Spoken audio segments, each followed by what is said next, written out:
Bab 871, Paksa. Setelah Sang meninggalkan penghalang isolasi, dia menyadari bahwa Linai telah pergi. Hal itu membuat Sang menyadari bahwa waktu yang dia pesan untuknya telah berlalu. Sang sekarang sendirian lagi. Saat Sang memandangi lautan abadi di sekitarnya, dia merasa bahwa dia tidak cukup aman. Tentu saja, dia memiliki penghalang isolasi yang dibuat oleh Raja Penyihir, 2 kamar isolasi yang kuat, sambungan langsung ke setiap anggota Istana Petir, dan sebuah pin yang dapat digunakan untuk menghubungi Kaisar Petir, namun masih ada sesuatu yang dapat terjadi pada dia. Jika Sang memutuskan untuk meninggalkan penghalang isolasi, seperti sekarang, Raja Penyihir yang kuat secara teori bisa bersiap untuk menyergapnya. Sang hanya akan merasa aman jika semua ini tercakup. Akhirnya, Sang menelepon Linai lagi. "Halo, Sang," jawabnya. "Apakah kamu masih bertanggung jawab mengatur pertukaranku dengan Lightning Manor?" Dia bertanya. "Ya, aku tetap bertanggung jawab untuk itu," jawabnya. "Bagus, aku membutuhkanmu atau Guntur yang mengawasi penghalang isolasiku saat aku berlatih."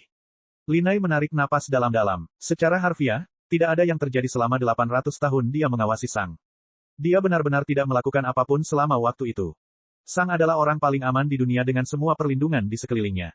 Siapa yang mungkin bisa membunuhnya? "Sang, menurutku itu membuang-buang sumber daya. Aku mengawasimu selama 800 tahun, dan tidak terjadi apa-apa," kata Linai.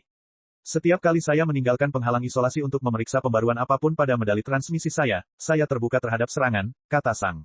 "Jika ada pemimpin penyihir puncak dengan indera roh 4 kali lipat menungguku, aku akan mati sebelum aku dapat menghubungi siapapun." Linai menghela nafas. Dalam benaknya, Sang sangat paranoid. "Coba saya lihat apa yang bisa saya lakukan. Saya akan menelepon Anda nanti. Mohon jangan memasuki penghalang isolasi untuk saat ini sehingga saya dapat menghubungi Anda," katanya. "Tidak," kata Sang. "Saya akan masuk kembali, tetapi saya akan kembali dalam seminggu." Linai mengerang. "Bagus." Kemudian, dia memutuskan sambungannya. Sang memasuki penghalang isolasi lagi dan meninjau semua yang telah dia pelajari selama 1 abad terakhir untuk minggu berikutnya. Seminggu kemudian, dia meninggalkan isolation barrier lagi dan menghubungi Linai lagi. "Oke, dengar, kami punya solusinya tanpa harus mendedikasikan Thunder untukmu," kata Linai cepat. "Ya," Sang bertanya. "Raja Cahaya Fajar masih dapat dihubungi melalui medali transmisi dari dalam penghalang isolasi, dan dia menawarkan untuk menjadi penghubungmu. Jika kamu ingin pergi, telepon saja dia, dan dia akan mengirim seseorang untuk memeriksa sekeliling. Lalu, kamu bisa keluar dan memeriksa pesan apapun yang Anda terima," jelas Linai. "Itu berhasil," kata Sang. "Bagus," jawab Linai. "Apakah ada hal lain yang kamu butuhkan?" "Tidak," kata Sang sebelum memutuskan sambungan.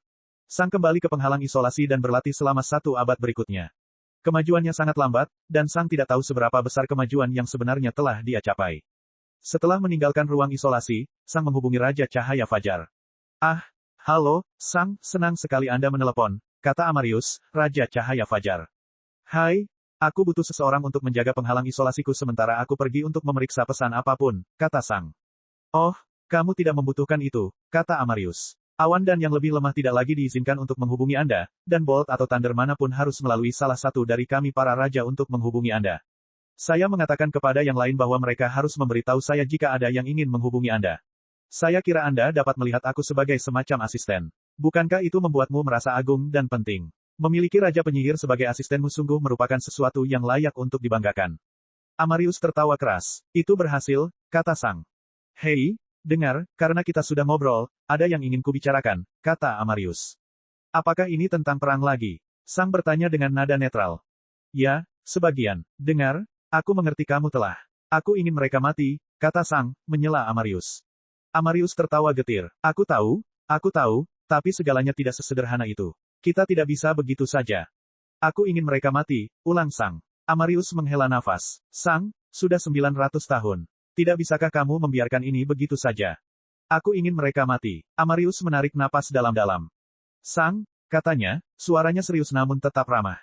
"The Lightning Manor sebenarnya mengalami masalah signifikan di zona Tenggara. Istana Penghakiman telah mengambil 60% wilayah zona tersebut, dan mereka memberikan tekanan besar pada perbatasan. Kami saat ini menahan mereka dengan membayar biaya yang besar. Sejujurnya, Anda adalah satu-satunya pilihan kami dalam kasus ini. Anda harus menyadari bahwa kami tidak bisa begitu saja melanggar filosofi kejujuran dan keadilan kami. Ini telah menjadi filosofi Lightning Manor selama 300.000 tahun. Thunder yang bertanggung jawab telah dihukum jauh melampaui apa yang sebenarnya adil. Hanya untuk menenangkanmu. Kamu bebas untuk menolak bertarung, tapi kamu harus menyadari bahwa Lightning Manor mungkin benar-benar hancur. Itu adalah masalah yang sangat nyata. Pada saat itu, kamu juga akan mati, dan semua poin kontribusimu tidak akan berarti sama sekali. Apakah kamu bersedia mempertaruhkan masa depan dan kelangsungan hidupmu hanya untuk sedikit balas dendam? Tanya Amarius.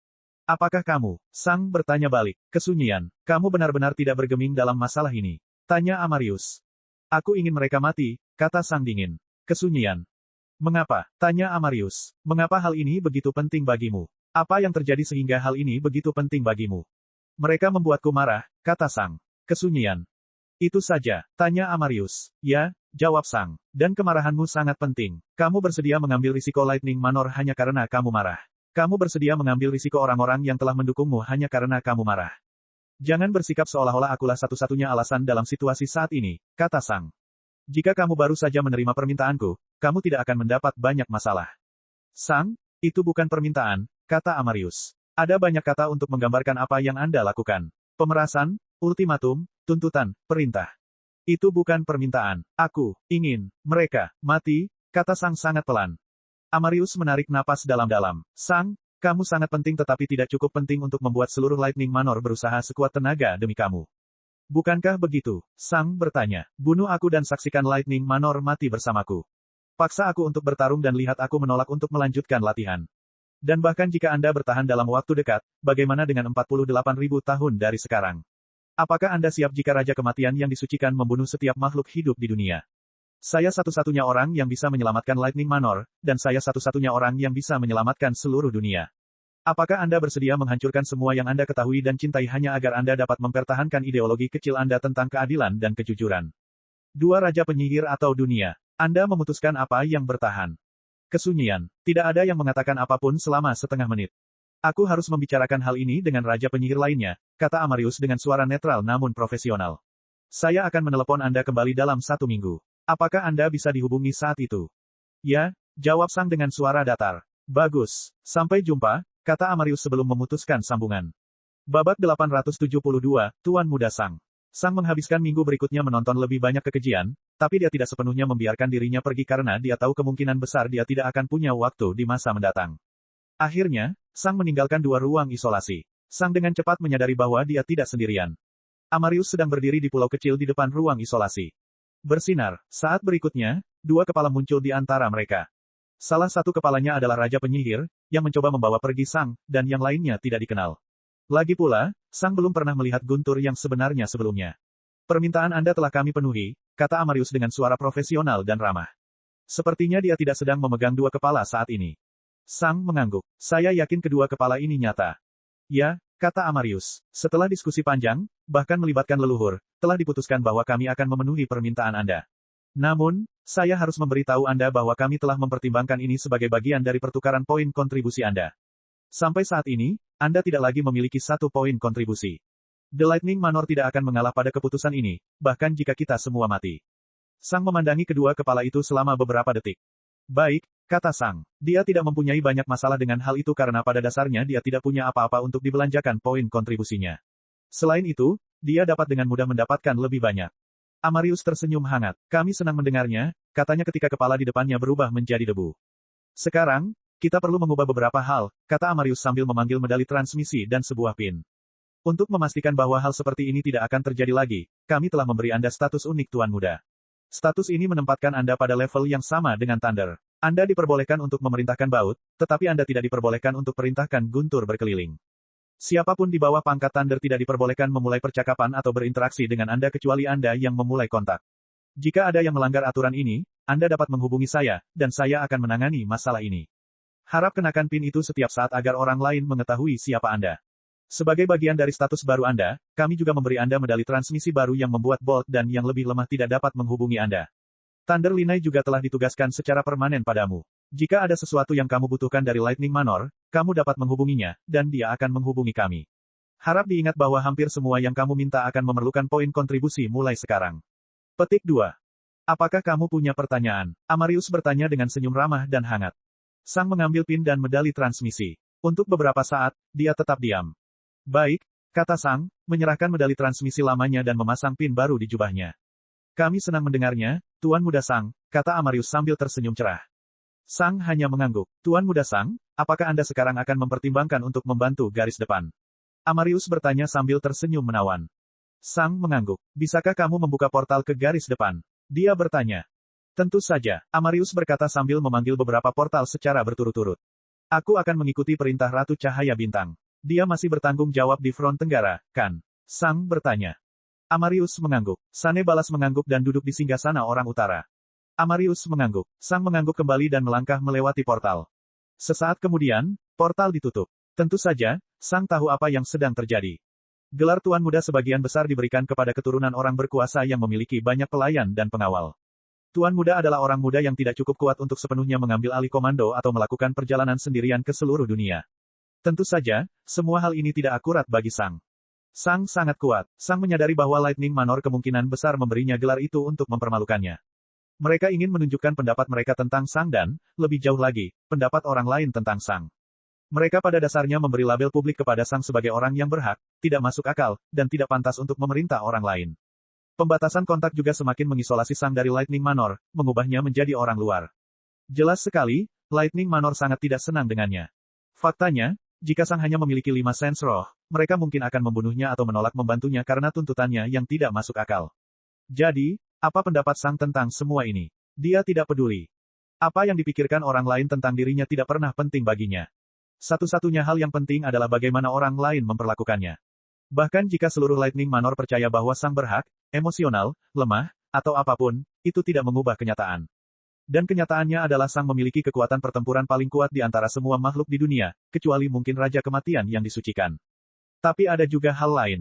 Lightning Manor telah menuruti permintaan Sang yang tidak masuk akal, dan Sang sudah tahu sejak awal bahwa itu adalah permintaan yang tidak masuk akal. Sang tidak bodoh, dan dia tahu bahwa permintaannya tidak mungkin dipertahankan secara logis dalam sebuah diskusi atau argumen. Tapi itu tidak masalah, karena Sang sangat kuat. Tidak peduli apakah yang dia inginkan itu masuk akal atau tidak. Dia kuat, dialah yang memegang kendali. Orang lemah tidak punya kekuatan untuk menolak. Jika dia ingin membunuh seseorang yang bukan Raja Penyihir, mereka akan mati. Jika dia ingin Lightning Manor melakukan sesuatu, mereka akan melakukannya. Dinamika baru antara Lightning Manor dan Sang menjadi jelas setelah mereka menuruti permintaannya. Mereka mungkin bisa mempermalukannya dengan gelar barunya dan merasa nyaman dengan diri mereka sendiri, tapi itu tidak mengubah kenyataan. Sang tidak lagi kalah dengan Lightning Manor. Dalam hal kekuasaan, dia masih lebih rendah, tetapi dalam hal kepentingan dan kekuasaan di masa depan, dia setara dengan mereka. Seluruh perang ini telah dirancang untuk Sang. Lightning Manor telah melakukan segalanya pada Sang. Jika Sang gagal, Lightning Manor tidak akan ada lagi. Namun, jika Lightning Manor tidak ada lagi, Sang akan mengikuti. Hal ini membuat mereka terhubung secara intrinsik. Kelangsungan hidup mereka bergantung satu sama lain. Hal ini membuat mereka setara. Jika Sang mau, dia bisa menolak status Tuan Muda dan menolak bertarung. Tentu saja, Lightning Manor akan menjadi marah lagi, tapi mereka akan segera memenuhi permintaan itu juga. Sang tidak cukup penting bagi Lightning Manor untuk berusaha sekuat tenaga demi dia. Salah, dia sangat penting. Mengapa? Karena dia begitu kuat sehingga tidak ada orang lain di dunia ini yang bisa menggantikannya. Bab 873, 5 kali lipat. Portal ditutup di belakang Sang, dan dia mendapati dirinya berada di puncak bukit. Tidak banyak orang yang terlihat dalam Spirit Sense Sang, tetapi beberapa orang yang dia lihat bahkan tidak cukup kuat untuk mengetahui tentang Lightning Manor. Sepertinya Amarius mengirim Sang ke daerah yang agak terpencil. Tuan Muda Sang, Ratu Cahaya Bintang di kejauhan mengirimkan pesan kepada Sang. Dia tidak tahu di mana dia berada. Apakah kamu bersedia mengikuti perintahku untuk pertempuran selanjutnya? Suara Ratu Cahaya Bintang sangat profesional dan ramah, tapi itu menunjukkan bagaimana perasaannya terhadap Sang. Dia benar-benar menjauhkan diri darinya, memperlakukannya seperti orang asing yang biasa ditemui di jalan. Namun, Sang lebih suka seperti itu. Dengan begini, dia tidak perlu mendengarkan khotbah lagi tentang rasa hormat darinya. Anehnya, dia sedikit mengingatkan Sang pada Mervyn. Ya, jawab Sang. Senang mendengarnya, Tuan Muda Sang, katanya. Saat berikutnya, dia menjelaskan apa yang dia rencanakan. Ketika Sang mendengar rencananya, dia tidak menunjukkan reaksi apapun. Namun, berdasarkan apa yang didengar Sang, istana penghakiman terlalu berlebihan. Mereka terus-menerus menggunakan penyihir leluhur dengan 4 indera roh, dan mereka tidak takut penyihir mereka akan mati.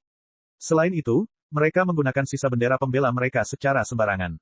Sepertinya mereka telah sepenuhnya melupakan Sang. Tapi apakah mereka benar-benar akan melupakannya? Saya mengantisipasi bahwa bendera bintang 5 adalah jebakan bagi Tuan Muda Sang, kata Ratu Cahaya Bintang. Mereka bertingkah seolah-olah mereka telah melupakan Tuan Muda Sang, tapi saya yakin ini semua adalah tindakan yang membuat Anda menyerang bendera bintang 5. Menurut sumber kami, seharusnya tidak ada penyihir leluhur puncak dengan indera roh 5 kali lipat di istana penghakiman, tapi saya masih percaya bahwa mereka memilikinya. Saya hanya menolak untuk percaya bahwa mereka begitu bodoh sehingga mereka mau mempertaruhkan kelimanya, bendera bintang tanpa seseorang dengan kekuatan seperti itu. Tentu saja, saya percaya pada kemampuan Tuan Muda Sang, katanya dengan sopan. Sang hanya mengangguk. Dia belum pernah membunuh seseorang dengan Spirit Sense 5 kali lipat sebelumnya.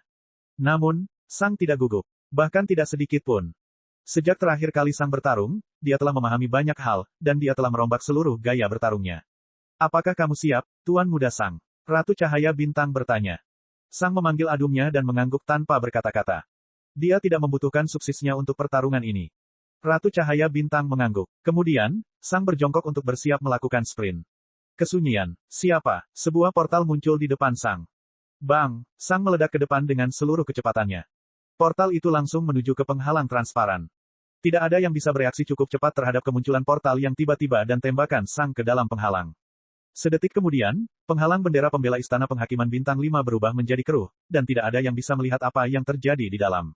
Mereka menyukainya, kata Raja Penyihir dari Istana Penghakiman kepada yang lain. Dia adalah Raja Penyihir baru yang bertanggung jawab atas perang karena Raja Penyihir lama dikirim untuk melakukan hal lain. Dua Raja Penyihir dari keluarga Twilight Dust dan Kerajaan Daratan dan Langit segera mengunci bendera pembela Bintang 5. Tentu saja, ketiga kerajaan masih merupakan sekutu, dan mereka tahu siapa yang berada di balik penghalang itu. Akhirnya, mereka berhasil menyingkirkan ancaman ini. Kamu yakin? Salah satu dari mereka bertanya kepada Raja Penyihir dari Istana Penghakiman, hanya untuk memastikan. Ya, jawab Raja Penyihir. Dia adalah penyihir leluhur beruas 5, dan dia sudah mengetahui 4 konsep tingkat 4. Membunuh ancaman ini adalah pekerjaan terakhirnya sebelum dia memasuki pengasingan untuk memahami konsep tingkat 5. Terlebih lagi, dia memiliki afinitas kematian. Ini adalah pertama kalinya dua Raja Penyihir lainnya mendengar hal itu. Penyihir leluhur puncak dengan rasa roh 5 kali lipat dan afinitas kematian. Selama penyihir ini berhasil memahami konsep level 5 sebelum menjadi Raja Penyihir, ada kemungkinan 99% bahwa dia akan menjadi Raja Penyihir. Kerajaan lain bahkan tidak akan bertarung di turnamen yang akan dia ikuti. Mereka akan kehilangan begitu saja setelah melihatnya. Itu menyelesaikannya. Mereka akhirnya akan terbebas dari ancaman itu. Sementara itu, di dalam penghalang, seorang wanita cantik dengan rambut hitam dan jubah hitam menyadari bahwa penghalang itu telah berubah menjadi keruh. Dia perlahan membuka mata hitamnya, yang menyerupai mata orang mati. Dia tampak tanpa emosi, seperti robot. Perlahan, dia berdiri dan memanggil fokus hitamnya. Di kejauhan, Sang berhenti bergerak setelah memasuki penghalang. Dia ingin membuat pertarungannya tampak sulit, itulah sebabnya dia menunggu sebentar. Beberapa detik kemudian, Sang mulai bergerak maju. Setelah terbang sebentar, dia akhirnya melihat lawannya dengan Spirit Sense miliknya. Saat melihat lawannya, Sang segera menyadari bahwa lawannya memiliki Death Affinity. Dibandingkan dengan Sang, banyak Death mana yang melayang di sekitar lawan Sang, bertentangan dengan hal-hal yang diajarkan Ratu Primordium kepadanya tentang Death Affinity. Menurut Ratu Primordium, Death mana tidak dapat dengan mudah dikendalikan secara eksternal, dan harus berada di dalam tubuh atau pikiran seseorang untuk dapat digunakan. Namun tidak demikian halnya dengan lawan Sang. Namun, sebenarnya hal itu tidak terlalu mengejutkan. Bagaimanapun, Istana Penghakiman adalah rumah permaisuri kematian. Penyihir yang begitu kuat dan berbakat mungkin telah mempelajari beberapa hal dari permaisuri kematian secara pribadi. Sesaat kemudian, Sang menggunakan setiap kemampuan yang dimilikinya untuk menyembunyikan kehadirannya dan menyamar. Setelah itu, dia perlahan terbang ke depan. Beberapa detik kemudian, ketika Sang hanya berjarak 2.500 km dari lawannya, perbannya memberitahu dia bahwa seseorang sedang melihatnya. Namun, lawan Sang belum bergerak. Inilah sebabnya Sang melakukan yang terbaik untuk menyamar. Itu memberi lawannya celah untuk memasang jebakan. Secara alami, Sang tahu bahwa dia tidak bisa bersembunyi dari penyihir sekuat itu dengan beberapa kemampuan yang dia miliki, tetapi lawannya tidak tahu bahwa dia mengetahuinya. Jadi, lawannya akan bertindak seolah dia tidak melihatnya, membiarkan Sang melakukan dua hal. Pertama, dia memastikan bahwa mage ini sebenarnya memiliki Spirit Sense 5 kali lipat. Jika Sang menyerang dari jarak jauh, dia tidak akan bisa memastikannya. Kedua, ini memberi Sang waktu untuk bersiap menghadapi serangannya. Penyihir leluhur puncak dengan rasa roh 5 kali lipat dan afinitas kematian. Namun itu tidak menjadi masalah bagi Sang. 1 kali lipat atau 5 kali lipat. Keduanya akan mati dengan cepat. Babak 874, Takdir. Sang perlahan mengangkat adumnya dan memegangnya dengan kedua tangannya. Kemudian, dia mengumpulkan seluruh fokus dan konsentrasinya. Di kejauhan, lawan Sang bertingkah seolah dia tidak menyadari apapun, tapi dia juga sudah menyiapkan beberapa mantranya sendiri. Dia hanya menunggu Sang mendekat. Beberapa saat kemudian, Sang telah mengumpulkan seluruh fokusnya. Kemudian, siapa? Bersinar, bersinar, bersinar, bersinar, bersinar. Sang menggunakan Void Break dan 5 mana step secara berurutan. Dalam sekejap, Sang telah mengosongkan pikirannya dari semua mana. Namun sebagai gantinya, dia tiba hanya beberapa kilometer dari lawannya. Lawan Sang sedikit terkejut karena Sang rela mengorbankan seluruh mana miliknya hanya untuk bisa dekat dengannya, namun pengalaman dan pola pikirnya yang dingin langsung membuatnya bereaksi dengan tepat. Bola deat mana yang kental ditembakkan dari tangannya langsung ke arah Sang. Sementara itu, adum milik Sang meledak menjadi api hitam. Dan kemudian, Sang mengayunkan adumnya ke bawah. Sepotong terbakar dengan api hitam menembus ruang. BOOM. Adum Sang berhenti, dan di kejauhan, potongannya juga berhenti. Rasanya seperti waktu telah berhenti. Bola deat mana yang terkonsentrasi masih ditembakkan ke arah Sang. Di kejauhan, semua deat mana di sekitar mage menghilang, dan matanya perlahan terbuka lebar karena terkejut. Dia telah mengumpulkan banyak mana kematian untuk melindungi dirinya dari serangan mendadak, tapi serangan tunggal ini benar-benar menghilangkan semua ini, termasuk 10% mana miliknya. Seseorang harus menyadari bahwa perisai deat mana yang dia buat di sekeliling dirinya sangatlah kuat. Setelah perhitungan cepat, dia menyadari bahwa Sang telah menghilangkan 2500% mana maksimumnya. Dengan satu serangan, tapi dia selamat. Ketika Sang menyadari lawannya masih hidup, dia tidak menunjukkan reaksi emosional. Dia sudah menduga hal itu. Tapi itu tidak masalah. Paruh kedua serangannya akan membunuhnya. Api hitam di sekitar adum Sang menghilang, memperlihatkan subsis yang baru dibuat di bawahnya. Biasanya subsis Sang menggunakan es atau kegelapan sebagai bilahnya, namun kali ini subsis Sang hanya dalam keadaan normal. Namun, warnanya tampak lebih hitam dari biasanya. Pada saat ini, serangan Sang sudah setengah jadi, dan sepertinya pedangnya tertancap pada sesuatu. Dan kemudian, Sang menurunkan bahunya seolah dia mencoba menerobos apapun yang ada di bawah pedangnya dengan beban tubuhnya. Bersinar, subsis Sang menyelesaikan tebasannya. Di kejauhan, sebuah irisan yang sangat tipis membelah dunia, dan lawan Sang berada di jalurnya. Mana shield sudah lenyap, dan lawan Sang, dia tampak normal. Dia hanya melihat ke depan dengan mata mati seperti biasanya. Namun kali ini, matanya benar-benar mati. Konsep kematian tingkat 4, kematian. Ya, konsep kematian tingkat 4 hanyalah kondisi kematian. Konsep kematian tingkat 4 mengubah sifat-sifat ketiga konsep kematian lainnya hingga ekstrim. Orang bisa pulih dari kelemahan. Orang bisa sembuh dari penyakit. Orang bisa kembali dari api penyucian. Namun ketika konsep kematian level 4 ditambahkan, hal ini tidak mungkin lagi dilakukan. Selama bertahun-tahun pelatihannya, Sang telah menghasilkan serangan yang sangat mengerikan yang menggunakan konsep kematian tingkat 4. Setelah banyak pelatihan, Sang berhasil memberikan sifat transformatif dan reaktif mana kematiannya. Ketika adum Sang telah terbakar menjadi subsis, Sang menebas ke depan dengan mana kematian yang menggunakan konsep kematian, kelemahan, dan kematian level 2 dan 4. Ini meningkatkan kekuatan penghancur pedangnya beberapa kali lipat, yang cukup untuk menghancurkan mana shield lawannya. Faktanya, itu sudah cukup untuk menghancurkan 1400% mana lawannya. Dan ketika deat mana yang tersisa bersentuhan dengan kepala mage, itu juga bersentuhan dengan jiwanya. Begitu merasakan jiwa, sifat-sifatnya langsung berubah menjadi konsep api penyucian dan kematian. Jadi, alih-alih menjadi pengamat burung, lawan Sang justru menjadi sayur-sayuran. Jiwanya seperti cermin yang dipukul dengan palu godam. Serangan yang menggunakan kombinasi Void Break, entropi, dan semua konsep kematian ini merupakan serangan terkuat Sang saat ini. Itu sangat kuat sehingga bisa menghapus sekitar 3500% mana penyihir leluhur puncak. Serangan tunggal ini pada dasarnya bisa membunuh penyihir leluhur puncak sekitar 35 kali. Serangan ini sangat kuat sehingga bisa membunuh Raja Penyihir awal dalam satu serangan dan cukup kuat untuk menghapus 90% mana Tuan Penyihir menengah. Adapun binatang buas, mungkin tidak ada satupun Beast Lord di dunia yang bisa membunuh Sang. Sang juga memberi nama yang cocok untuk serangannya. Takdir, karena takdir setiap makhluk hidup adalah mati suatu saat nanti. Tentu saja, Sang memiliki beberapa teknik baru lagi, tapi dia tidak perlu menggunakan satupun dari teknik itu dalam pertarungan ini. Namun hal itu akan menjadi relevan di lain waktu. Untuk saat ini, Sang harus menghadapi hal lain. Bola deat mana yang terkonsentrasi masih menembaki Sang. Sang mengangkat lengan kirinya dan menjentikkan jarinya. BOOM. Tubuh mage meledak. Sang tidak ingin ada yang melihat bagaimana dia membunuh lawannya. Dan mengenai bola kematian yang terkonsentrasi. Set. Bola mengenai dada Sang dan menyelimuti seluruh tubuhnya. Deat mana memasuki tubuh Sang, memakannya dan mengubahnya menjadi lelaki tua yang kelaparan. Hal itu juga terlintas dalam pikiran Sang, tapi Sang menghentikannya setelah dia mengisi ulang penyimpanan mana kematiannya. Dengan kematian mage, keinginan deat mana telah lenyap, mengubahnya menjadi deat mana normal. Tentu, itu masih sangat mematikan, tapi Sang bisa mengontrol berapa banyak yang masuk ke tubuhnya selama dia juga memiliki akses ke mana normal di sekitarnya. Jika penyihir itu masih hidup, Sang akan mati dalam sekejap, tapi karena dia tidak mati, dia bisa menangani mana kematian. Sesaat kemudian, Sang terjatuh dan beberapa tulangnya patah. Dia seperti orang tua yang akan mati. Dan kemudian, penghalang itu berubah menjadi transparan, dan semua orang dapat melihat bahwa Sang masih hidup, meskipun nyaris tidak hidup. Bab 875, Aturan. Segera setelah penghalang mendung berubah menjadi transparan kembali, dunia tampak membeku. Raja penyihir memandang Sang dengan kaget. Sang hampir mati, tapi kabar pentingnya sudah dekat. Dia masih hidup. Jadi, ini berarti Sang menang. Para raja penyihir tidak dapat memahami kenyataan baru ini. Seorang penyihir dengan 5 rasa roh dan afinitas kematian. Telah mati bagi seorang pejuang. Untuk seorang pejuang. Seorang pejuang. Bagi para raja penyihir ini, para pejuang bahkan belum ada sampai saat ini. Bagi mereka, prajurit itu seperti baru muncul sekitar 2 tahun lalu. Namun, seorang pejuang telah berhasil mencapai tingkat di mana dia bahkan bisa menang melawan seorang mage dengan spirit sense 5 kali lipat. Saat berada di level yang sama, emosi para raja penyihir menjadi kacau. Syok, takut, bingung, marah. Istana Penghakiman menyadari bahwa mereka telah kehilangan raja penyihir di masa depan, yang berarti mereka akan kehilangan satu raja penyihir di masa depan. Ancaman ini telah membuat mereka kehilangan raja penyihir lainnya. Kenyataan keberadaan Sang sangat sulit diterima. Bagaimana mungkin seorang pejuang di alam ke-6 bisa menghabiskan biaya sebesar ini untuk kekaisaran?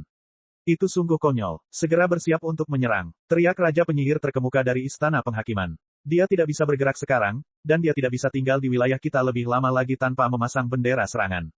Secara alami, penyihir diizinkan memasuki wilayah musuh hingga jarak tertentu untuk menanam bendera serangan mereka, namun mereka tidak diizinkan untuk tinggal di sana lebih dari 1 menit tanpa menanamnya.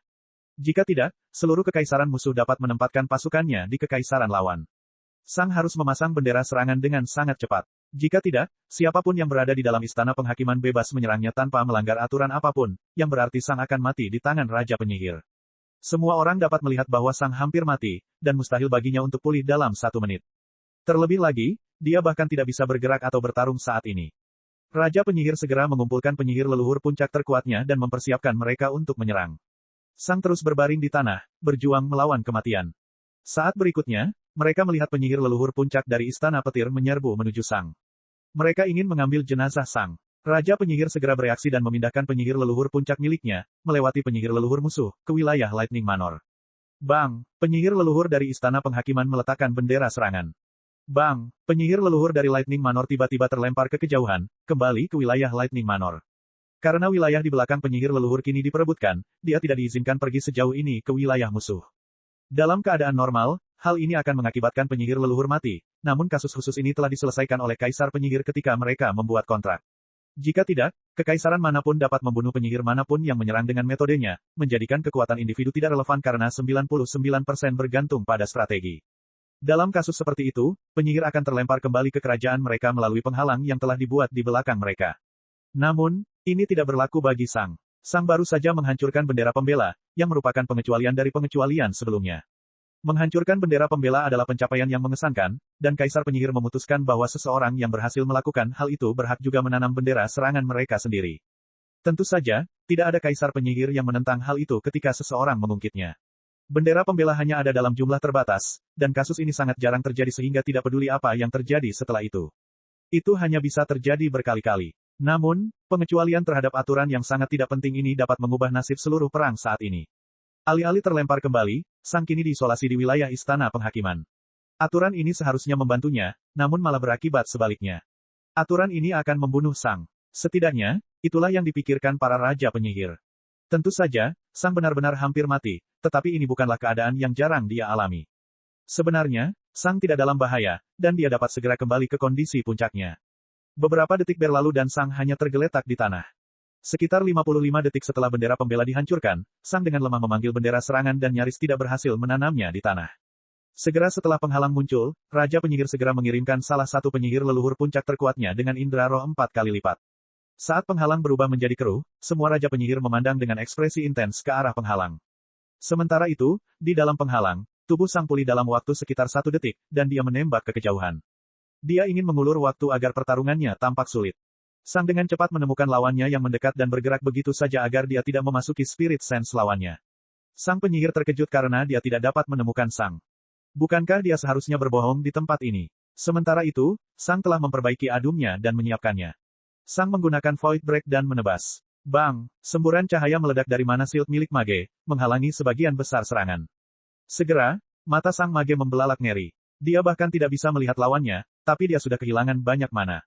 Dari mana datangnya serangan ini? Tentu saja, serangan Sang jauh lebih lemah dibandingkan serangan kuat lainnya, namun jangkauannya masih luar biasa. Sang bisa menyerang lawannya dari jarak 3000 km. Jangkauan serangan Sang bahkan lebih tinggi daripada jangkauan penyihir leluhur manapun. Sang tidak terkejut karena serangan ini tidak membunuh lawannya.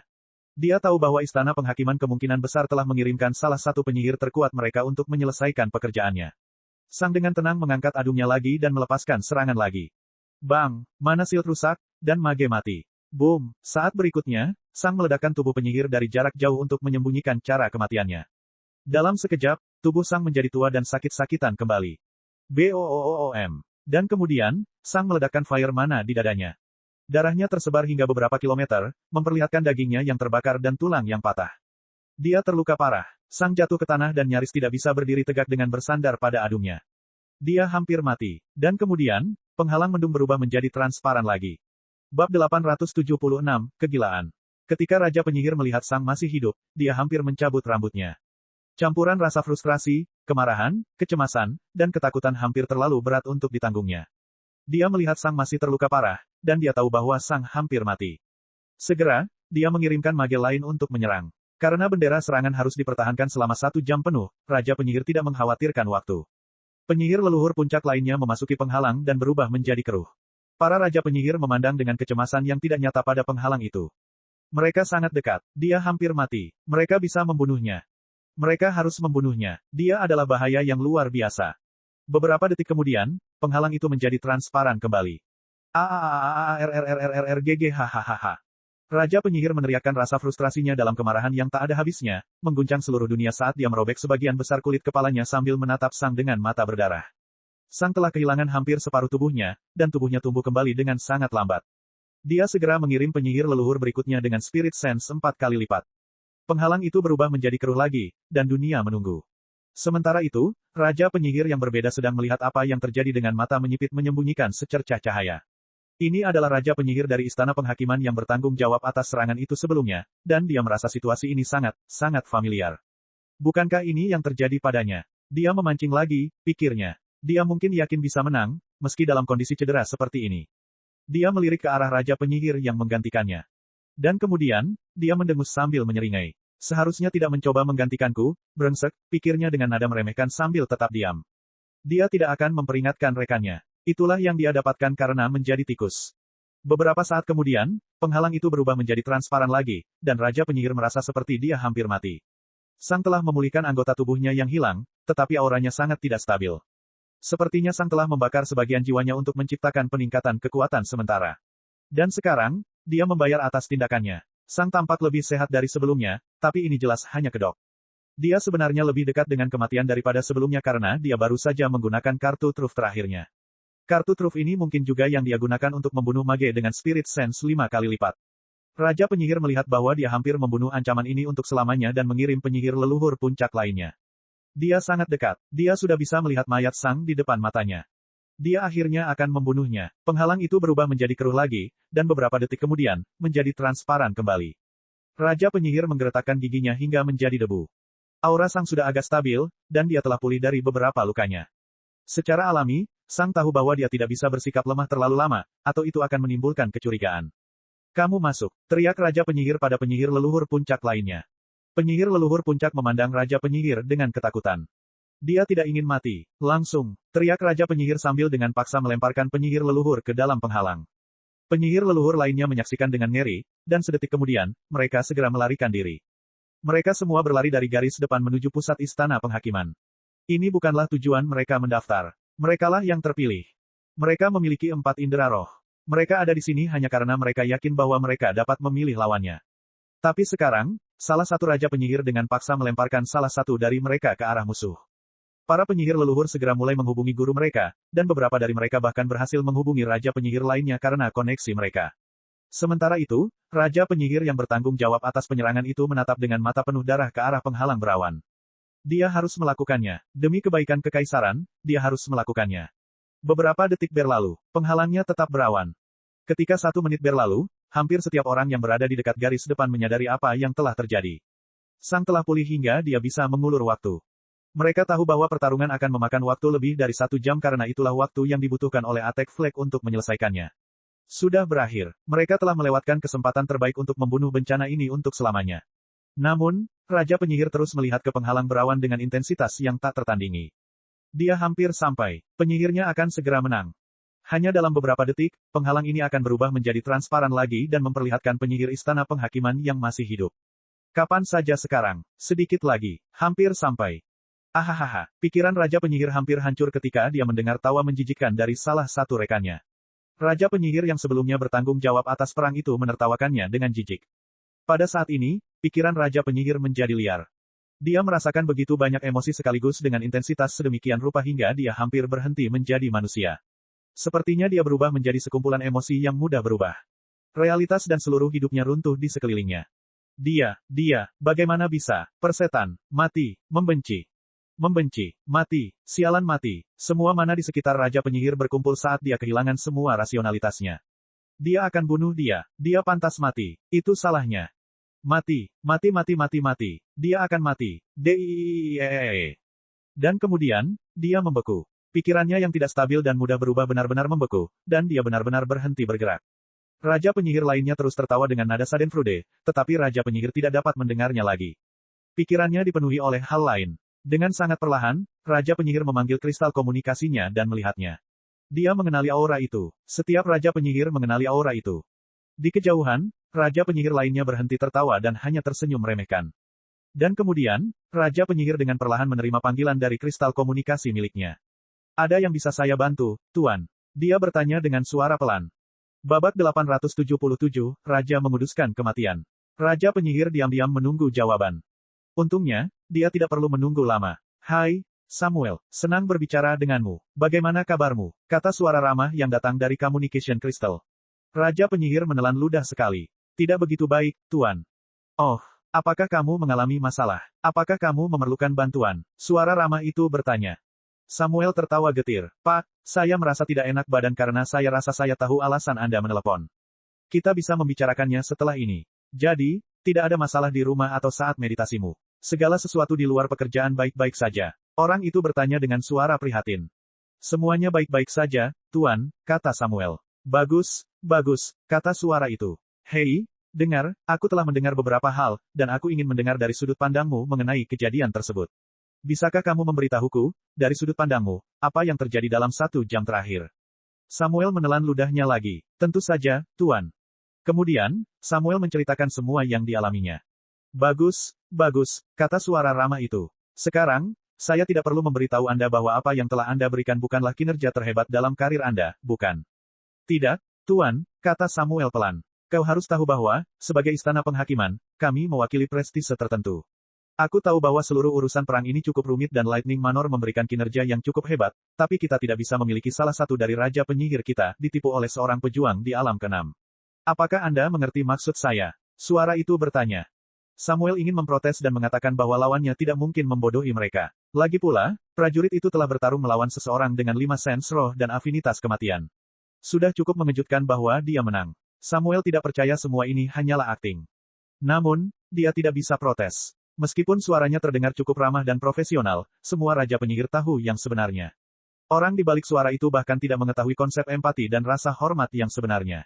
Dia hanya berbicara dengan sopan dan ramah karena ini adalah cara terbaik untuk membuat orang lain mengikuti perintahnya. Dia tidak punya masalah dalam memberikan pujian dan berbasa-basi jika itu membantunya mengendalikan segala sesuatunya. Di bawah orang ini, seseorang akan tertarik pada mereka. Orangnya sangat karismatik, lucu, ramah, dan penuh hormat. Orang tersebut bahkan akan mendengarkan kesulitannya, memberikan dukungan emosional, dan memberi mereka bahu untuk menangis. Namun, orang yang benar-benar mengenal orang ini dapat melihat kebenarannya. Tidak ada apa-apa, tidak ada kekhawatiran, pengabaian, cinta, kebencian, kekaguman, penghinaan, atau kepedulian dalam diri orang itu. Mereka kosong, tidak ada apa-apa. Orang tersebut hanya bertindak penuh hormat dan baik tanpa bermaksud apapun dan tanpa peduli apakah orang lain sedang senang atau sedih. Tidak ada seorang pun yang pernah melihat orang ini bersikap tidak ramah dan tidak sopan. Tidak ada yang tahu bagaimana keadaan mereka saat mereka marah. Karena tidak ada orang yang membuat mereka gila yang masih hidup. Tidak ada yang pernah melihat mereka berkelahi atau membunuh siapapun, tapi semua orang tahu siapa yang mereka bunuh. Mereka telah membunuh banyak orang, namun tak seorang pun pernah melihat mereka melakukan perbuatan tersebut. Terlebih lagi, tidak ada seorang pun yang pernah melihat mereka sedih, marah, atau kesal. Mereka selalu baik, selalu ada senyuman atau ekspresi khawatir di wajah mereka. Dan lagi, orang ini membunuh orang tanpa peringatan apapun. Suatu saat, semuanya masih tampak baik-baik saja, dan orang itu masih tampak bahagia. Dan selanjutnya, orang itu telah membunuh orang lainnya. Tampaknya tanpa alasan. Tidak peduli siapa orang itu. Mereka bahkan pernah membunuh Raja Penyihir sebelumnya. Namun, tidak ada yang bisa dilakukan siapapun. Bagaimanapun, ini adalah Raja Kematian yang disucikan, Raja Penyihir terkuat. Satu-satunya orang yang bisa menghukum atau menekannya adalah Kaisar Penyihir, dan mereka tidak terlibat. Pada akhirnya, Samuel tidak protes. Ya, saya tahu kesalahan saya, Tuan, katanya. Senang mendengarnya, suara ramah Raja Kematian yang disucikan datang dari kristal komunikasi. Saya tahu bahwa Anda telah melakukan banyak hal untuk Istana Penghakiman, itulah sebabnya saya mempercayai Anda untuk memimpin penyerangan. Saya tahu bahwa Anda bukanlah seseorang yang mudah menyerah di bawah tekanan, dan saya tahu bahwa Anda tidak malas. Petik 2.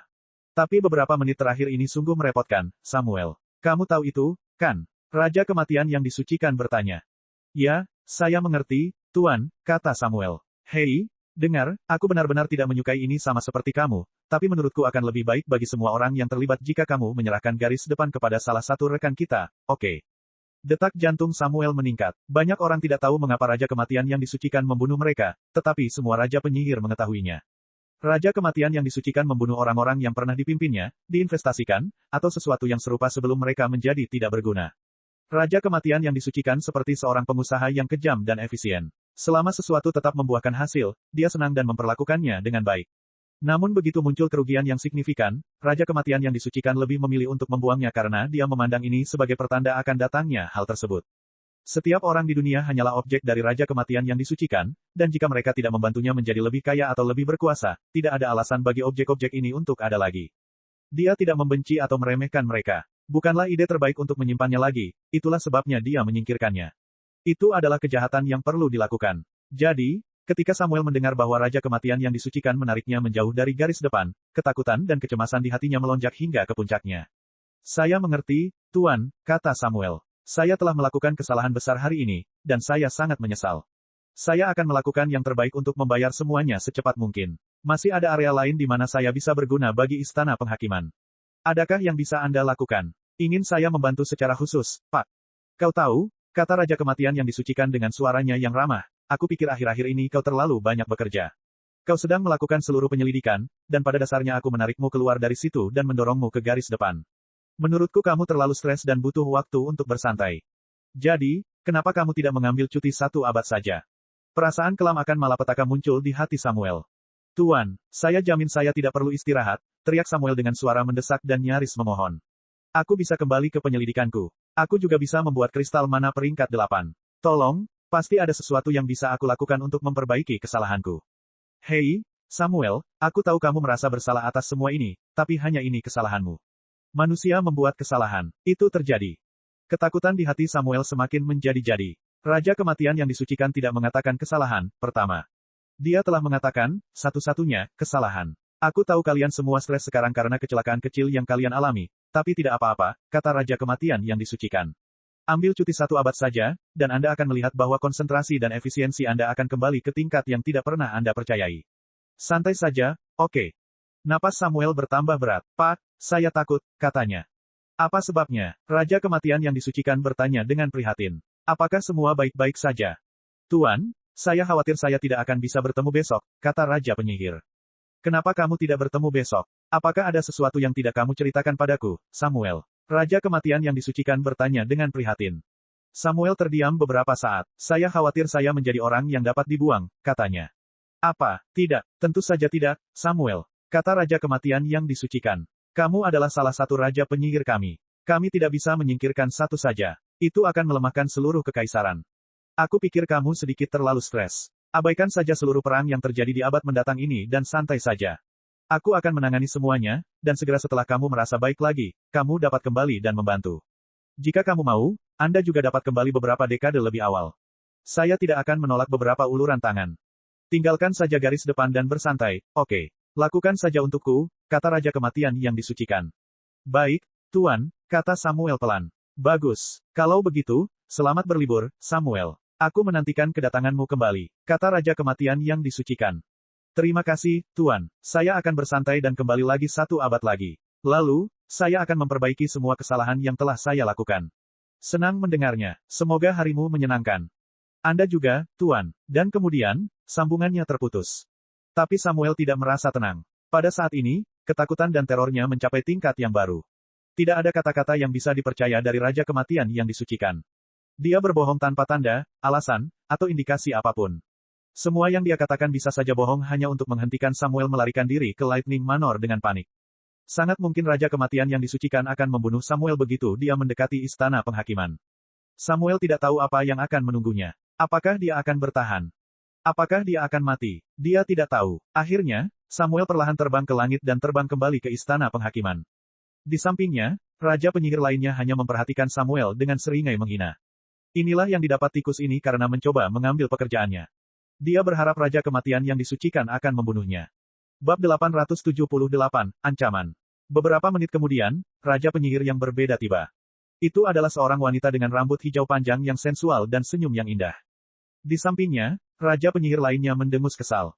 Menawan seperti biasa, Stasi, kata wanita berambut hijau itu kepada Raja Penyihir lainnya. Menurutku kamu sekarang bertanggung jawab atas perang ini, Birel. Stasi bertanya. Ya, Tuan baru saja memberitahuku, kata Birel. Juga, jika aku melakukan pekerjaan dengan baik, aku bisa mencalonkan salah satu hakimku sebagai Raja Penyihir berikutnya. Ketika Stasi mendengar itu, dia terkekeh. Raja Penyihir selanjutnya, ya, kurasa kamu tidak bertemu Samuel dalam perjalanan ke sini. Tidak, kata Birel, aku seharusnya menemuinya, tapi dia menghilang dalam perjalanan ke istana penghakiman. Dia pantas mendapatkannya, kata Stasi sambil tertawa lagi. Pantas mendapatkannya, ayolah, kamu bertingkah seolah dia sudah mati, kata Birel. Stasi hanya memandang Birel dengan alis terangkat. Stasi, kata Birel dengan suara agak tegas. Kita tidak bisa berasumsi atau mencurigai seseorang tanpa mengetahui keseluruhan konteksnya. Samuel menghilang, dan bola warisan dengan mana senilai Raja Penyihir muncul di istana penghakiman. Kedua insiden ini mungkin tidak berkorelasi atau terhubung, oke. Stasi mendengus. Tentu, katanya, bahkan tidak berusaha terlihat yakin. Bagus, kata Birel. Sekarang, apa masalahnya dengan keseluruhan perang ini? Mengapa kita tidak bisa melanjutkannya, dan mengapa Samuel diberhentikan dari jabatan ini? Stasi hanya menunjuk ke penghalang berawan dengan ibu jarinya. Pria di dalam. Ancamannya, kan? Dia bertanya. Stasi mengangguk. Bisakah Anda ceritakan apa yang terjadi 1 jam terakhir ini? Birel bertanya. Stasi dengan cepat dan singkat menceritakan apa yang terjadi dalam 1 jam terakhir. Dia melewatkan banyak detail, tapi Birel tidak menyangka Stasi akan bersikap kooperatif. Stasi adalah seorang penyendiri yang sepertinya menganggap dirinya terlalu baik untuk orang lain, memperlakukan semua orang dengan hina dan jengkel. Tentu saja, hanya ada 2 orang yang harus dia hormati. Raja menguduskan kematian dan permaisuri kematian. Namun, Stasi sebenarnya punya kekuatan untuk mendukung kesombongannya. Dia adalah salah satu dari sedikit Raja Penyihir yang bisa menggunakan domain. Bukan domain tapi domain. Itu juga mengapa Stasi tidak takut Raja Kematian yang disucikan akan membunuhnya ketika dia telah melakukan begitu banyak kesalahan. Stasi berada dalam 10 besar Raja Penyihir, yang menunjukkan betapa kuat dan berharganya dia. Itu juga alasan mengapa dia awalnya bertanggung jawab atas perang tersebut. Sayangnya, tingkah lakunya dan kurangnya koneksi dengan manusia membuatnya agak sulit untuk melihat apa yang ada di kepala orang lain. Sementara itu, Birel adalah seorang mage king biasa dengan life affinity. Kekuatan pertempurannya cukup lemah, tapi dia telah menciptakan banyak cara untuk meningkatkan kekuatan para penyihir istana penghakiman. Bisa dibilang, Birel setara dengan Raja Segudang di istana penghakiman. Dia pada dasarnya adalah peneliti terbesar di istana penghakiman. Namun dibandingkan dengan Myriad King yang lama, Birel baru saja memulai karirnya. Dia bahkan belum menjadi Raja Penyihir selama lebih dari 10.000 tahun. Mengapa dia memilihmu? Stasi bertanya setelah dia selesai menceritakan semua yang telah terjadi. Dari apa yang saya dengar, ancaman ini kemungkinan besar akan menghancurkan hampir semua upaya kita di masa lalu, kata Birel. Tuan sudah berasumsi bahwa kita akan terdorong mundur secara signifikan, yang akan memperpanjang perang ini selama beberapa ribu tahun. Dia mengirimku untuk mengawasi semua pertempuran dan mendapatkan wawasan tentang bagaimana para pejuang bertarung. Dia tidak memberiku perintah eksplisit, tapi aku tahu apa yang dia ingin aku lakukan. Siapa tahu, mungkin aku bisa menciptakan prajurit kita sendiri, kata Birel. Stasi hanya menggelengkan kepalanya. Pantas saja Raja Kematian yang disucikan membunuh Samuel. Raja Kematian yang disucikan berasumsi bahwa istana penghakiman akan dimundurkan secara signifikan, sehingga merusak kemajuan yang telah dicapai selama hampir 2000 tahun. Itu adalah kesalahan besar, bahkan lebih besar dari apa yang dilakukan Stasi saat itu. Birel mengajukan beberapa pertanyaan lagi kepada Stasi, dan Stasi selalu memberikan jawaban yang sangat singkat. Akhirnya, penghalang berawan berubah menjadi transparan, dan semua orang dapat melihat Sang lagi. Tidak ada yang terkejut bahwa Sang masih hidup, dan mereka juga tidak terkejut melihatnya sembuh total. Sesaat kemudian, penghalang itu lenyap, dan wilayahnya berganti kerajaan. Kami hanya memiliki satu bendera pembela yang tersisa, kata Stasi kepada Birel. Jangan sampai hilang yang itu juga. Birel tidak menjawab. Faktanya, dia bahkan tidak mendengar Stasi. Begitu Birel melihat Sang, dia terkejut. Karena Birel memiliki Life Affinity, dia dapat segera melihat bahwa jiwa Sang jauh dari normal. Faktanya, ia terluka parah, sekitar 15% hilang sama sekali. Bagaimana seseorang dengan jiwa yang tidak lengkap bisa mencapai kekuatan sebesar itu? Menarik sekali, gumam Birel pada dirinya sendiri.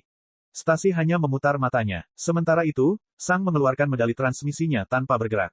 Karena sifat dari medali transmisi, Sang tidak perlu menyembunyikannya dari musuh. Koneksinya tidak bisa dibaca oleh siapapun selain pemilik medali transmisi. Apa selanjutnya? Sang bertanya ketika dia menjalin hubungan dengan Ratu Cahaya Bintang. Saya ingin Anda membuat sulur, Tuan Muda Sang. Silakan, lanjutkan ke wilayah selatan wilayah Anda saat ini dan tangkaplah. Saya tidak percaya Tuan Muda Sang akan menghadapi perlawanan apapun, kata Ratu Cahaya Bintang. Sang mengangguk dan menyimpan medali transmisi saat dia terbang menuju selatan. Lalu, dia menurunkan bendera serangan. Tentu saja, tidak ada yang berani menyerang bendera Sang. 1 jam kemudian, Sang menaklukkan wilayah tersebut. Setelah penghalang menghilang, sebuah portal tiba-tiba terbuka di depan Sang, dan dia bisa merasakan niat Ratu Cahaya Bintang agar dia melewatinya. Sang melangkah melewati portal dan menembak ke dalam penghalang yang muncul di depannya. Ini adalah bendera serangan dari penyihir leluhur puncak dari Istana Penghakiman. Tentu saja, Sang melakukan pekerjaan cepat terhadap penghuninya. Portal lain terbuka, dan Sang memasukinya. Selama beberapa detik berikutnya, Sang menghancurkan beberapa bendera serangan. Birel segera menyadari betapa besarnya masalah yang dihadapi Sang. Selama Sang hadir, dia tidak bisa menggunakan penyihir leluhur puncak untuk menyerang. Dia dibatasi pada 4 level penyihir leluhur lainnya. Benar saja, ancamannya adalah sebuah ancaman. Bab 879, Dampak. Sang menangani semua bendera serangan berbeda yang telah digunakan oleh penyihir leluhur puncak dan kemudian kembali memanjangkan sulurnya. Tentu saja, tidak ada yang berani menyerang Sang saat dia menyerang wilayah. Namun, masih ada cara untuk mengatasinya. Misalnya, setelah Sang menaklukkan garis 3 wilayah, bendera serangan dari penyihir leluhur pertengahan muncul di wilayah di belakangnya. Sang tidak dapat mempertahankan wilayah itu karena dia terlalu kuat. Oleh karena itu, memiliki Sang saja tidak cukup untuk mengamankan seluruh wilayah. Sang terus menyerang wilayah demi wilayah, menaklukkan 1 wilayah per jam. Dia melakukan itu selama berminggu-minggu. Namun, kemajuan yang dicapai Lightning Manor hanya kecil karena Istana Penghakiman terus melakukan serangan balik. Untungnya, menyerang selalu merugikan karena musuh punya cukup waktu untuk melihat siapapun yang menyerang dan mengirim orang yang tepat untuk bertahan. Ini seperti melakukan gerakan pertama dengan gunting batu dan kertas, namun keuntungannya tidak terlalu ekstrim seperti dalam kasus ini karena masih ada aspek penipuan dan kekuatan yang berperan. Namun demikian, Lightning Manor mengalami kemajuan, dan karena tidak ada lagi penyihir leluhur puncak yang menyerang Lightning Manor di zona ini, penyihir leluhur puncak Lightning Manor dapat berpindah ke zona lain. Hal ini meningkatkan kualitas penyihir leluhur puncak di zona lain, sehingga menyebabkan lebih sedikit penyihir leluhur yang mati. Pada satu titik, sebuah portal tiba-tiba terbuka di depan Sang, dan dia menerobosnya tanpa ragu-ragu. Dalam sekejap, dia muncul lebih dari 3 juta kilometer ke utara dan menyerbu ke dalam salah satu bendera pembela keluarga Twilight Dust. Semuanya terjadi begitu tiba-tiba sehingga mereka bahkan tidak bisa bereaksi. Tentu saja, keluarga Senja-Senja menjadi sangat marah terhadap Istana Penghakiman, namun Istana Penghakiman memberitahu mereka bahwa mereka mempunyai masalah dengan ancaman tersebut. Mereka tidak bisa memperingatkan setiap kekaisaran lainnya setiap kali sebuah portal muncul di depan ancaman tersebut. Peringatannya tidak akan cukup cepat untuk membuat perbedaan. Istana Penghakiman memberitahu 2 kerajaan lainnya bahwa mereka seharusnya siap untuk aksi seperti itu. Jelas sekali bahwa ancaman dapat muncul di mana saja, di garis depan manapun. 2 kerajaan lainnya masih merasa terganggu dengan Istana Penghakiman, namun mereka tidak ingin berdebat lagi dan menjadi lebih berhati-hati. Namun, setelah kejadian ini, keadaan berubah. Karena efek kejutan kini telah berlalu, tidak ada lagi alasan untuk membiarkan Sang hanya berada di satu zona. Sang menembak satu demi satu portal, menyerang penyihir leluhur puncak manapun yang menyerang Lightning Manor. Setelah beberapa kekalahan telak, 2 kerajaan lainnya harus membuat keputusan sulit untuk berhenti menggunakan penyihir leluhur puncak. Tak satu pun dari 3 kerajaan bisa menggunakan penyihir leluhur puncak lagi. Kita harus ingat bahwa sekitar setengah dari semua penyihir leluhur berada di puncak alam mereka karena itu adalah level yang paling lama mereka tinggali. Alam penyihir leluhur puncak adalah saat semua penyihir fokus pada pemahaman konsep yang mereka perlukan untuk menjadi raja penyihir. Ini berarti ketiga kerajaan dilarang menggunakan setengah dari penyihir leluhur mereka kecuali Lightning Manor menyerang dengan penyihir leluhur puncak mereka sendiri. Hal ini mengurangi jumlah kematian di garis depan karena jumlah pertempuran yang ada sekarang jauh lebih sedikit. Kerajaan tidak ingin mengirim begitu banyak penyihir leluhur mereka yang lebih lemah ke depan, dan Lightning Manor tidak tertarik mengirimkan penyihir leluhur puncak mereka sendiri karena hal itu pada dasarnya akan menghilangkan seluruh keuntungan. Jadi, penyihir leluhur puncak sebagian besar mundur dari garis depan dan kembali berlatih. Namun, ini adalah hal yang baik untuk Lightning Manor. Selama Lightning Manor tidak berada di bawah tekanan yang terlalu besar, ia tidak akan kehilangan banyak penyihir, sehingga memungkinkan mereka untuk mengisi ulang peringkat mereka. Selain itu, tujuan dari Lightning Manor adalah membuang waktu sebanyak mungkin agar Sang punya waktu untuk menjadi lebih kuat. Saat ini, semua orang di dunia tahu bahwa Lightning Manor mungkin memiliki semacam jenius yang sangat berbakat yang akan melawan Raja Kematian yang disucikan dalam waktu sekitar 48.000 tahun. Namun, tidak ada yang menghubungkan Sang dengan kejeniusan tersembunyi itu. Ya, Sang memang sangat kuat, tapi masih ada kesenjangan besar antara dia dan seseorang seperti Raja Kematian yang disucikan. Selain itu, Sang hanyalah seorang pejuang. Terakhir, sangatlah bodoh jika Lightning Manor mengungkap kejeniusan tersembunyi mereka karena hal itu akan membuka peluang bagi mereka untuk dibunuh. Lagi pula, ada kasus yang diutamakan di mana Raja Penyihir menyerang Sang. Tentu saja, Raja Penyihir itu telah gagal, tapi itu karena Raja Penyihir yang menyerang itu tidak terlalu kuat. Jika Raja Penyihir yang mengetahui domain menyerang, Sang akan mati sekarang, tapi itu akan sangat sia-sia. Lagi pula, hanya ada sedikit Raja Penyihir yang mengetahui domain, dan mereka juga mungkin tidak mau mengorbankan hidup mereka seperti ini. Akhirnya, tahun-tahun mulai berlalu tanpa ada pertarungan penyihir leluhur puncak. Sang terus menaklukkan wilayah, namun Istana Penghakiman terus melawan. Namun demikian, Istana Penghakiman telah didorong kembali hingga hampir tidak memiliki 10% zona. Saat itulah pertahanan Istana Penghakiman menjadi putus asa, dan Lightning Manor pada dasarnya berhenti membuat kemajuan kecuali mereka bersedia mengorbankan banyak penyihir leluhur mereka. Istana Penghakiman tidak mau kehilangan pintu masuknya ke Lightning Manor. Mereka baik-baik saja jika kehilangan wilayah lain karena mereka bisa merebutnya kembali, tapi mereka tidak mungkin kehilangan titik masuknya. Jika mereka melakukannya, Lightning Manor bisa bertahan dari Istana Penghakiman dengan 3 bendera pembela yang sangat sedikit. Tentu saja, dengan wilayah yang lebih sedikit, Istana Penghakiman juga tidak perlu terlalu banyak mempertahankan diri, sehingga memudahkan mereka. Akhirnya, Lightning Manor memutuskan bahwa tidak ada gunanya terus maju dengan banyak perlawanan. Sang mundur dari garis depan, tapi tetap saja, tidak ada satupun kerajaan yang mengirimkan penyihir leluhur puncak. Satu portal, dan mereka akan kehilangan penyihir leluhur puncak. Mereka mengetahui hal itu dengan sangat baik. Dengan itu, periode perang yang agak tenang dimulai. Setidaknya untuk penyihir leluhur, pertarungan para penyihir agung, dan Raja Penyihir masih sama sengitnya. Namun, ketiga kategori ini tidak sepenting penyihir leluhur. Zona dengan Raja Penyihir sangatlah kecil, dan karena Raja Penyihir dapat merebut wilayah dengan diameter 100.000 km, hanya ada sedikit pertempuran antar Raja Penyihir. Hanya Mage Lord paling berbakat yang digunakan dalam pertempuran ini, dan tidak ada kekaisaran yang mau mengambil risiko dengan Mage Lord mereka yang sangat berbakat.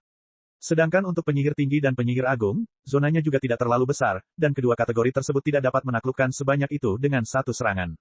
Zona dengan penyihir semacam ini hanyalah pertarungan kecil tanpa banyak perencanaan. Selain itu, Lightning Manor hanya perlu bertahan dari 2 kerajaan jika menyangkut 3 kategori lainnya. Bagaimanapun, Istana Penghakiman hanya bisa bertarung dengan penyihir leluhur. Hal ini menjadikan medan perang penyihir leluhur menjadi yang paling intens dan berbahaya bagi Lightning Manor. Dan tindakan Sang telah mengurangi tekanan tersebut secara signifikan.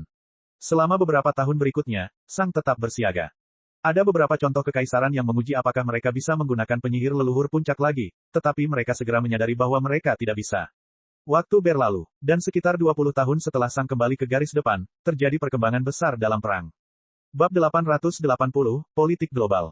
Perbatasan timur Istana Penghakiman diserang oleh Menara Kerajaan Iklim. Menara iklim terletak di sebelah timur Istana Penghakiman, di bagian timur tengah atrium. Ketika Kaisar Petir menghancurkan sebagian besar dunia sekitar 2000 tahun yang lalu, tindakannya juga telah menghancurkan sebagian besar menara iklim. Tentu saja, Jenny Greenhouse, sang permaisuri iklim, tidak senang telah terseret ke dalam kekacauan ini.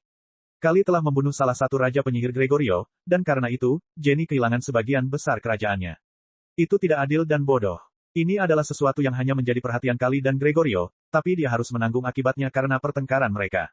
Tentu saja, Jenny tidak tertarik untuk memberantas Istana Penghakiman.